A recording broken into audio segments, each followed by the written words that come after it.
अभी तक जम्मू कश्मीर में ओला उबर चलाना या उसी तरीके की अन्य ऐप्स चलाना लीगल नहीं था। इस वजह से आप देखते हैं कि आम आदमी काफी परेशान होता था कि जब कोई टूरिस्ट भी अगर जम्मू कश्मीर आता और उसे कोई राइड बुक करनी होती, बाकी सभी सिटीज में आप चले जाएं काफी आसान है, वो अपने मोबाइल के जरिए राइड बुक कर सकते थे। लेकिन जम्मू कश्मीर में अभी तक ये मुमकिन इसलिए भी नहीं था क्योंकि जम्मू कश्मीर में कैब एग्रीगेटर को लेकर रूल्स नोटिफाई नहीं किए गए थे। इसीलिए कैब एग्रीगेटर के लिए जो लाइसेंस लेना जरूरी होता है वो लाइसेंस जम्मू कश्मीर में कोई ले ही नहीं सकता था। लेकिन अब जम्मू कश्मीर की सरकार ने कैब एग्रीगेटर रूल्स नोटिफाई कर दिए हैं। इन कैब एग्रीगेटर रूल्स को नोटिफाई करने का मतलब ये कि अब जम्मू कश्मीर में नो कैब्स, मेगा टैक्सी, ओला, उबर इस तरीके से जो एप्स हैं, जिन एप्स के जरिए आप टैक्सी बुक कर सकते हैं, जिन एप्स के जरिए आप राइड बुक कर सकते हैं एक जगह से दूसरी जगह जाने के लिए, वो अब पूरा प्रोसेस मुमकिन हो पाएगा। हालांकि कुछ कैब एग्रीगेटर्स अभी भी इलीगल तरीके से ऑपरेट कर रहे थे जम्मू कश्मीर में, लेकिन जाहिर सी बात है जब तक रूल्स नहीं आए थे तब तक मुमकिन ही नहीं था कि कोई लाइसेंस ले पाता। लाइसेंस लेने का क्या तरीका है, आप कैसे खुद को एक कैब एग्रीगेटर के तौर पर रजिस्टर कर सकते हैं और कब तक जो है ये सारा प्रोसेस कंप्लीट होगा, लाइसेंस अगर आपको नहीं मिलता है, ये सारी डिटेल पर मैं आपके साथ डिटेल शेयर करूंगी। मेरे पास जम्मू कश्मीर ऑफिशियल गजट में ये जो Jammu and Kashmir motor vehicle aggregator rules notify किए गए हैं, इसकी एक कॉपी मेरे पास है। इसमें सारे रूल्स जो है वो बताए गए हैं। ये तक बताया गया है कि अगर आपको कैब एग्रीगेटर का लाइसेंस चाहिए तो वो उसकी कॉस्ट कितनी होगी, यानी फीस आपको कितनी भरनी है और सिक्योरिटी डिपॉजिट आपको कितना जमा करना है, एलिजिबिलिटी क्राइटेरिया क्या है, उस पर भी डिटेल में बात करेंगे। पहली बात ये कि इसमें और जितने भी लोग राइड बुक करने वाले हैं, ये भी बता दूं कि इसमें ये नहीं है कि सारी डिटेल सिर्फ उन्हीं के लिए जिनको लाइसेंस के लिए अप्लाई करना है। आम आदमी को भी मालूम होना चाहिए कि आपके राइट्स क्या हैं। सरकार ने आपको टैक्सी कितना चार्ज करेगी वो रेट भी फिक्स कर दिया है। अगर आप राइड कैंसिल करते हैं तो कितने तक आपको पेनल्टी पड़ सकती है वो रेट भी फिक्स कर दिया है। जितने ड्राइवर्स हैं उन्हें क्या फैसिलिटी मिलेगी अगर वो कैब एग्रीगेटर के साथ जुड़ते हैं, वो सारी कंडीशंस भी इन रूल्स में फिक्स कर दी गई हैं। तो आपके लिए जानकारी सुनना जो है वो बहुत ज्यादा जरूरी है। पहली बात ये कि जितने भी कैब एग्रीगेटर्स हैं, यानी कि आपको अगर किसी भी तरीके से कोई ऐप या वेबसाइट बनानी है जिसमें आप ड्राइवर्स को साथ जोड़ेंगे और लोगों से कहेंगे कि आप हमारी ऐप या वेबसाइट के थ्रू राइड बुक करें, बगैर लाइसेंस के आप नहीं कर सकते, वरना आपको पेनल्टी भरनी पड़ेगी। दूसरी बात, अब एलिजिबिलिटी क्राइटेरिया क्या है कि अगर आपको एग्रीगेटर का लाइसेंस के लिए अप्लाई करना है, पहले आपके पास क्या एलिजिबिलिटी होनी चाहिए। इसमें मेंशन है कि या तो एक कंपनी होनी चाहिए जो रजिस्टर्ड हो कंपनीज एक्ट 1956 या 2013 के तहत, या फिर एक कोऑपरेटिव सोसाइटी होनी चाहिए registered under cooperative societies act 1912 या Jammu Kashmir cooperative society act 1989, जिसमें ड्राइवर्स के एसोसिएशन कोई या मोटर व्हीकल ओनर्स जो हैं वो मिलकर कोई लिमिटेड लायबिलिटी पार्टनरशिप भी कर सकते हैं ताकि वो एलिजिबल हो सकें इसमें अप्लाई करने के लिए। एप्लीकेंट का एक रजिस्टर्ड ऑफिस होना चाहिए इंडिया में, और ये नहीं है कि स्पेसिफिकली जम्मू कश्मीर में होना चाहिए, इंडिया में कहीं भी रजिस्टर्ड ऑफिस हो सकता है। जिस वजह से मैंने कहा कि अब ओला उबर भी अगर चाहें तो वो जम्मू कश्मीर में ऑपरेट कर सकते हैं, क्योंकि एलिजिबिलिटी क्राइटेरिया में कोई चीज बार नहीं कर रही कि अगर आप जम्मू कश्मीर की कंपनी नहीं है या जम्मू कश्मीर के रहने वाले नहीं है तो आप जो है लाइसेंस के लिए अप्लाई नहीं कर सकते। एप्लीकेशन को लेकर ये कहा गया है कि जो भी लोग एलिजिबल हैं, एलिजिबिलिटी क्राइटेरिया मैंने बता दिया, उन्हें सर्टिफिकेट ऑफ इनकॉर्पोरेशन देना है, रजिस्ट्रेशन सर्टिफिकेट अगर कोऑपरेटिव सोसाइटी है तो, और अगर पार्टनरशिप है तो पार्टनरशिप डीड देनी है, एक सेल्फ अटेस्टेड एफिडेविट देनी है ऑथराइज सिग्नेटरीज की अगर आप कोऑपरेटिव सोसाइटी या पार्टनर्स के हैं, कि आप जो है 6 महीने के अंदर अंदर, लाइसेंस मिलने के 6 महीने के अंदर अंदर आप अपना कामकाज जो है वो शुरू कर देंगे। इसके साथ साथ में ये भी बताया गया है कि जो ड्राइवर्स हैं उनकी ट्रेनिंग के लिए आप किस तरीके से आप अरेंजमेंट करेंगे, क्या आप किसी थर्ड पार्टी को कहेंगे ड्राइवर्स की ट्रेनिंग करवाने के लिए, आप खुद करवाएंगे, उसका भी प्रूफ या उसका भी सेल्फ अटेस्टेड एक एफिडेविट आपको देना है लाइसेंस के लिए अप्लाई करने के लिए। अब इस ट्रेनिंग के बारे में भी जानकारी दें कि इंडक्शन ट्रेनिंग प्रोग्राम एक है जो 5 दिन का कंपल्सरी या 30 घंटे का कंपल्सरी प्रोग्राम जितने भी कैब एग्रीगेटर्स हैं, यानी कि जितनी भी ऑर्गेनाइजेशंस या कंपनीज होंगी जो कैब एग्रीगेटर की तरह काम करेंगी, उन्हें अपने ड्राइवर्स का करवाना पड़ेगा, जिसमें आप ड्राइवर को बताएंगे कि ऐप किस तरीके से इस्तेमाल करनी है, मोटर व्हीकल एक्ट के सभी कानूनों के बारे में बताएंगे, रोड सेफ्टी के बारे में बताएंगे, ड्राइविंग केयरफुली करनी है, जो गाड़ी है उसकी मेंटेनेंस के बारे में बताएंगे, और सारी चीजें जो एक गाड़ी चलाने के लिए जरूरी हैं, उस सबको लेकर ड्राइवर को ब्रीफिंग देंगे ताकि ड्राइवर कहीं पर परेशानी में ना आए। फिर इस लाइसेंस को लेकर ये सबसे इंपॉर्टेंट पॉइंट है कि अगर आप कैब एग्रीगेटर के लाइसेंस के लिए अप्लाई करते हैं, 30 दिन के अंदर अंदर लाइसेंसिंग अथॉरिटी को या तो आपको लाइसेंस देना है या आपका लाइसेंस रिजेक्ट करना है। अगर 30 दिन के अंदर अंदर लाइसेंसिंग अथॉरिटी आपको लाइसेंस नहीं देती और कोई रीजन भी नहीं बताती तो माना जाएगा कि आपको लाइसेंस मिल चुका है। ये इसमें लिखा गया है। लाइसेंसिंग अथॉरिटी को भी देखना है, डॉक्यूमेंट सारे चेक करने हैं और 30 दिन के अंदर अंदर बताना है कि वो लाइसेंस दे रही है या नहीं। और ये जो लाइसेंस होगा ये 5 साल के लिए वैलिड होगा। तो कोई भी कंपनी अगर आज रजिस्टर करती है, उसे लाइसेंस मिलता है, तो 5 साल तक दोबारा लाइसेंस लेने की जरूरत नहीं है। 5 साल के बाद लाइसेंस रिन्यू करना होगा। अब ड्राइवर्स के लिए इसमें क्या फायदे हैं उस पर भी बात करें। उसमें कहा गया है कि जितने भी ड्राइवर्स हैं उनके पास एक वैलिड आइडेंटिटी प्रूफ होना चाहिए, चाहे आधार कार्ड हो, चाहे पैन कार्ड हो, चाहे वोटर आईडी कार्ड हो, ड्राइविंग लाइसेंस होना चाहिए, लेकिन साथ ही में मिनिमम 2 साल का ड्राइविंग एक्सपीरियंस होना चाहिए ड्राइवर के पास, तभी जाकर वो कैब एग्रीगेटर के साथ रजिस्टर कर सकता है। और साथ ही में ड्राइवर को 15 दिन की ये मैंडेटरी ट्रेनिंग भी जो है वो भी करनी पड़ेगी। इसके अलावा ये भी कहा गया है कि अगर जब लाइसेंस मिल जाता है कैब एग्रीगेटर को और लाइसेंस उसे रिन्यू करवाना है तो वो रिन्यू भी 5 साल के लिए ही होगा। लेकिन अगर जब आपको लाइसेंस मिला हुआ था तब आपका 5 बार लाइसेंस सस्पेंड हुआ है तो आपको लाइसेंस दोबारा नहीं दिया जाएगा। आपका लाइसेंस जो है वो रिजेक्ट किया जा सकता है इसी बात पर कि 5 बार सस्पेंड हुआ है आपका लाइसेंस जिस समय आपको पहले लाइसेंस मिला हुआ था। इसलिए जितने भी ये कैब एग्रीगेटर्स हैं उन्हें सारे कानूनों का पालन करना होगा। अगर उनके खिलाफ कंप्लेंट आती है और उनका लाइसेंस सस्पेंड होता है तो एक एक सस्पेंशन भी जो है उन पर भारी पड़ सकती है। ड्राइवर्स को लेकर यह भी कहा गया कि ड्राइवर्स का एक कंप्लायंट बैंक अकाउंट होना चाहिए। पिछले 3 सालों में ड्रंक एंड ड्राइविंग का कोई केस उसके खिलाफ नहीं होना चाहिए या अन्य किसी भी तरीके का कॉग्निजेबल क्रिमिनल ऑफेंस उसने कमिट नहीं किया होना चाहिए, चाहे उसमें फ्रॉड हो, सेक्सुअल ऑफेंसेस हो, मोटर व्हीकल का इस्तेमाल करके कोई कॉग्निजेबल ऑफेंस किया हो, किसी की प्रॉपर्टी डैमेज की हो, चोरी की हो, एक्ट ऑफ वायलेंस या एक्ट ऑफ टेरर किया हो। अगर ऐसे किस्म का कोई भी चार्ज ड्राइवर के खिलाफ है तो वो ड्राइवर जो है वो रजिस्टर नहीं हो सकता कैब एग्रीगेटर के साथ। साथ ही में कैब एग्रीगेटर को ड्राइवर्स की पुलिस वेरिफिकेशन करवानी है उसे एनरोल करने से पहले, और उसके साथ एक कॉन्ट्रैक्ट, रिटन कॉन्ट्रैक्ट जो है वो ड्राइवर के साथ होना चाहिए, इंग्लिश में भी, हिंदी में भी, या जो भी लैंग्वेज उसे समझ आती है उसमें भी। साथ ही में ड्राइवर्स को बेनिफिट्स क्या मिलने वाले हैं अगर वो कैब एग्रीगेटर्स के साथ जुड़ते हैं। तो पहला बेनिफिट ये मिलने वाला है कि हेल्थ इंश्योरेंस सभी ड्राइवर्स के लिए करवानी मैंडेटरी होगी। 5 लाख की हेल्थ इंश्योरेंस, 5 लाख से कम की हेल्थ इंश्योरेंस नहीं हो सकती, ज्यादा हो सकती है। 5 लाख तक की हेल्थ इंश्योरेंस जिसमें 5% बढ़ोतरी हर साल होगी, ये फायदा ड्राइवर को। एक टर्म इंश्योरेंस ड्राइवर की 10 लाख तक की बेस ईयर 2020-21 को लेकर, और उसमें भी 5% की बढ़ोतरी हर साल होगी। और इसके साथ साथ में एक रिफ्रेशर ट्रेनिंग प्रोग्राम हर साल जो है वो ड्राइवर्स के लिए करवाया जाएगा। ड्राइवर्स को 12 घंटे से ज्यादा का टाइम एक कैलेंडर डे में, यानी एक दिन में 12 घंटे से ज्यादा का काम वो नहीं करेगा, 12 घंटे से ज्यादा की ड्यूटी नहीं करेगा।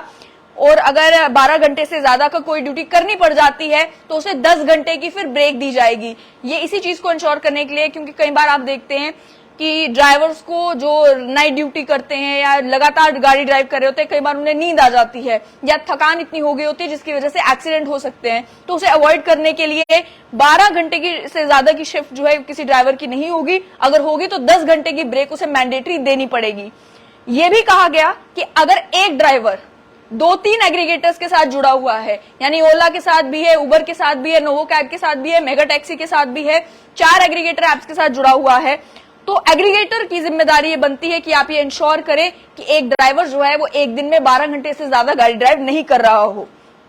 और जितने भी ड्राइवर की डिटेल्स हैं वो सारा सारथी पोर्टल पे अपलोड करना है, जिसमें ड्राइवर की photograph, driving licence, residential proof, KYC bank account, self attested copy उसके आधार या पैन कार्ड की, साथ ही में ड्राइवर की फैमिली के 2 मेंबर्स का कॉन्टैक्ट डिटेल्स और एड्रेस भी मेंशन करना होगा, वो भी सारथी पोर्टल पर अपलोड करना होगा। ये सारी चीजें की गई हैं ताकि सेफ्टी को इंश्योर किया जा सके। इसमें यह भी कहा गया कि ड्राइवर्स जो है वो अलग अलग एग्रीगेटर्स के साथ काम कर सकते हैं, लेकिन हर एक एग्रीगेटर जो है वो लीगल तरीके से फंक्शन कर रहा होना चाहिए। आप जो इसके साथ साथ में ड्राइवर को लेकर ये कहा गया है कि अगर मान लो एक ड्राइवर जो है वो किसी एक कैब के साथ जुड़ा हुआ है, 1 साल तक उसने उस ऐप के साथ काम किया, उसके बाद उसने वहां पर काम करना छोड़ दिया। तो जो कंपनी है वो अपनी कंपनी के स्टिकर्स वगैरह सारी चीजें या आइडेंटिटी प्रूफ अगर आपने कोई दिया, कोई आई कार्ड दिया, तो वो सारी चीजें आप वापस ले लेंगे उससे, ताकि लोगों को जो है वो इल्यूजन में ना रहे कि ये तो रजिस्टर्ड एक ड्राइवर है, जब वो आपके साथ नहीं भी है तो भी। अब गाड़ी को लेकर जो कंप्लायंसेस है वो भी, उस पर भी बात करेंगे, लेकिन पहले बात करेंगे कि आम आदमी को इसमें क्या सहूलियत होने वाली है, यानी आप और मुझ जैसे आम लोगों को इससे क्या फायदा होने वाला है, क्या क्या चीजें जो है वो आम आदमी की सिक्योरिटी के लिए इंश्योर की जा रही हैं, और साथ ही में फेयर को लेके, यानी कि पैसे आपको कितने देने पड़ेंगे। क्योंकि आप जानते हैं आज के टाइम में अगर आपको एक टैक्सी लेके जम्मू से श्रीनगर जाना है तो आपको कितने पैसे देने हैं, और जम्मू से अगर आपको बसंतगढ़ जाना है तो आपको कितने पैसे देने हैं, और दूर दराज के इलाके में रजौरी, पुंछ, सभी जगह पर अगर आपको टैक्सी लेकर जाना है तो आपको कितने पैसे देने पड़ते हैं। इससे ये डिसाइड होगा कि अगर यही सारी राइड्स आप ऑनलाइन बुक करेंगे और इन एप्स के जरिए बुक करेंगे तो आपको कितना फायदा होगा।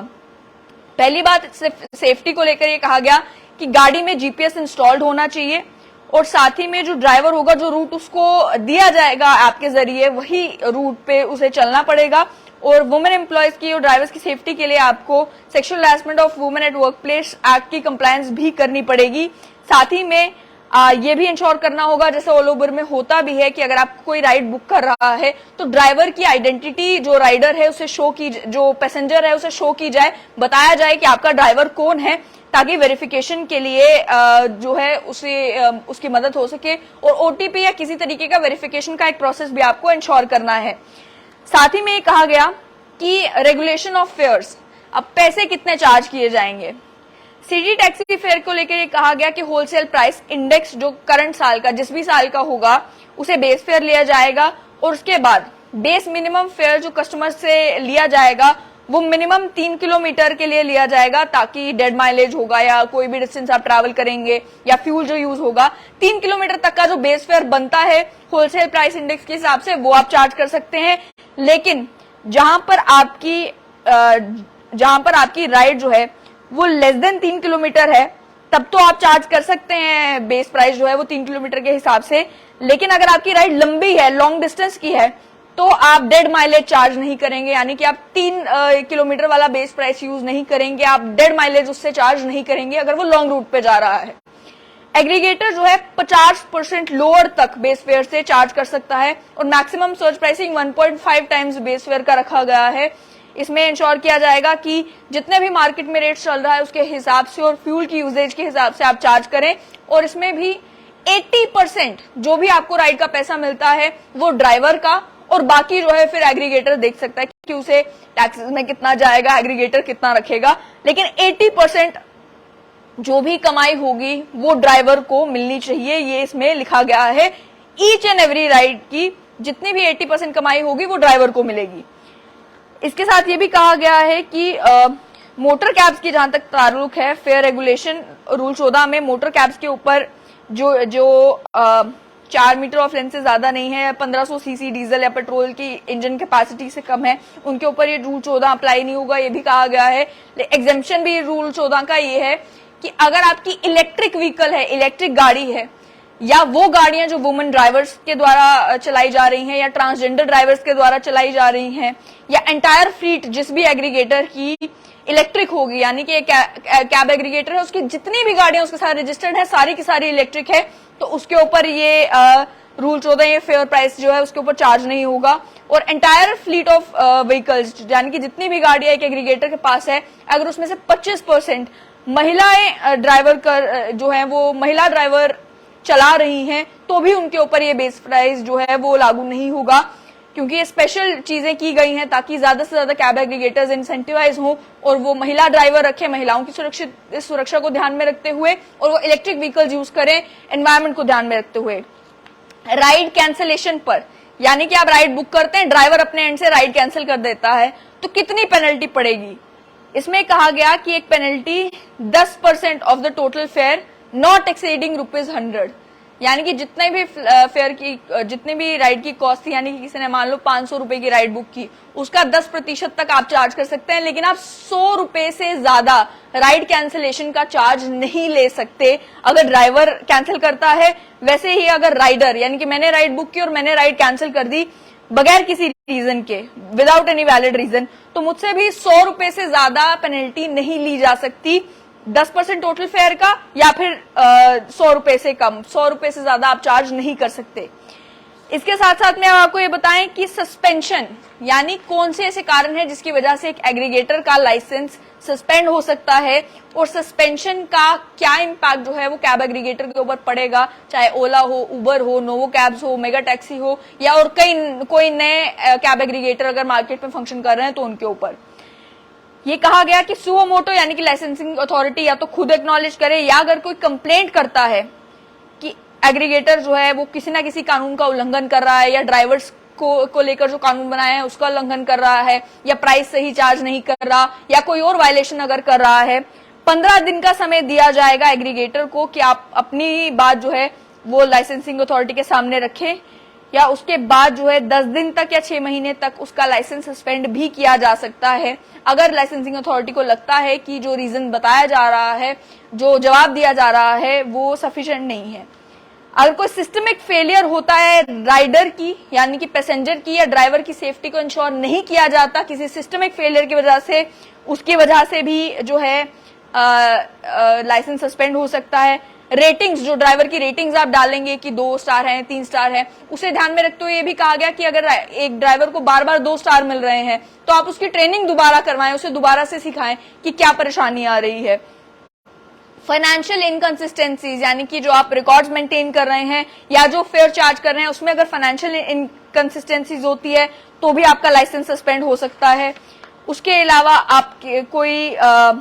राइडर्स की हेल्थ का अगर ख्याल नहीं रखते हैं, या किसी एक पर्टिकुलर एग्रीगेटर के केस में देखा जाता है कि बहुत सारे एक्सीडेंट्स हो रहे हैं, बहुत सारी डेथ्स और इंजरीज हो रही हैं, तो भी लाइसेंस सस्पेंड हो सकता है। फाइनेंशियल स्विल्डिंग के अगर केसेस आते हैं तो इन सारी केसेस में जो है वो लाइसेंस सस्पेंड हो सकता है। इसके साथ में अब अगर ये बात की जाए कि कई सारे केसेस में लाइसेंस कैंसिल भी किया जा सकता है, लेकिन अगर एग्रीगेटर खुश नहीं है कि मेरे साथ जस्टिस नहीं हुआ तो आप 30 दिन के अंदर अंदर अपील भी कर सकते हैं। अब बात ये कि सरकार के पास क्या ताकतें हैं, और दूसरा ये कि लाइसेंस के लिए अप्लाई करने के लिए पैसे कितने देने पड़ेंगे। ये कहा गया कि एग्रीगेटर को लाइसेंस के लिए पहली बार अगर लाइसेंस के लिए अप्लाई कर रहे हो, पहली बार लाइसेंस लेना है, 5 लाख रुपए ग्रांट ऑफ लाइसेंस के लिए फीस भरनी पड़ेगी, और अगर लाइसेंस रिन्यू करना है तो रिन्यूअल की फीस 2500 रुपए है। डुप्लीकेट लाइसेंस इशू करना है कि लाइसेंस के लिए अप्लाई किया था, लाइसेंस गुम हो गया है, 2500 रुपए आपको डुप्लीकेट लाइसेंस के लिए मिलेंगे, या चेंज ऑफ एड्रेस अगर लाइसेंसी का होता है तो उसके लिए भी 2500 रुपए लगेंगे। सिक्योरिटी डिपॉजिट अब एग्रीगेटर को जो देना है कि अगर आपके पास 100 से कम बसेस हैं या 1000 से कम मोटर व्हीकल्स हैं तो 1 लाख रुपए आपको एज सिक्योरिटी डिपॉजिट देना है। और इस केस में भी ये कहा गया कि अगर आपका लाइसेंस सस्पेंड किया जाता है, आप कोई वायलेशन करते हैं, तो आपका ये सिक्योरिटी डिपॉजिट फॉरफिट हो जाएगा, फिर ये आपको वापस नहीं मिलेगा। 1000 से ज्यादा बसेस, 1000 तक अगर बसेस हैं या 10,000 तक गाड़ियां आपके पास रजिस्टर्ड हैं तो 2.5 लाख रुपए सिक्योरिटी डिपॉजिट होगा। और 1000 से ज्यादा बसेस अगर आपके साथ रजिस्टर्ड हैं, 10,000 से ज्यादा मोटर व्हीकल्स हैं तो 5 लाख आपका जो है वो सिक्योरिटी डिपॉजिट होगा। इसमें यह भी कहा गया कि सरकार के पास ताकतें हैं कि अगर आपको एडिशनल डॉक्यूमेंट्स भी मांगना चाहते हैं एग्रीगेटर से तो आप मांग सकते हैं। सर्च अगर आप करना चाहते हैं एग्रीगेटर की प्रेमिसेस को ये इंश्योर करने के लिए कि वो कानून का पालन कर रहे हैं या नहीं, वो भी आप कर सकते हैं। वाहन और सारथी पोर्टल पर एक्सेस जो है वो दिया जा सकता है ताकि जो गाड़ी जो व्हीकल रजिस्टर हुई हैं या जो ड्राइवर हैं उनके साथ ऐप भी इंटीग्रेट की जा सके, यानी जो एग्रीगेटर है उसको मालूम हो कि कहीं गाड़ी की पुरानी कोई वायलेशंस तो नहीं है, ड्राइवर की कोई वायलेशंस तो नहीं है, तो असिस्ट आपको करना है। और दूसरा ये कहा गया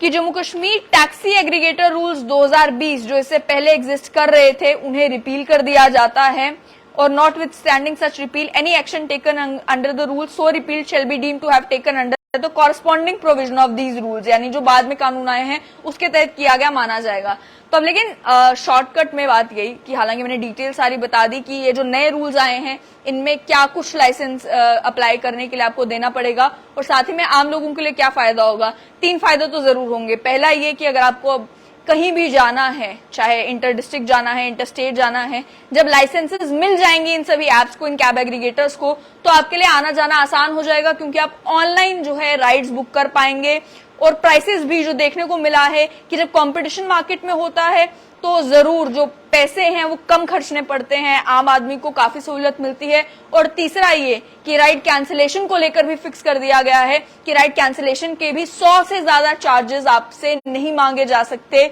और आपकी सिक्योरिटी को इंश्योर करने के लिए एग्रीगेटर को जो है वो पूरी जिम्मेदारी उठानी है कि आप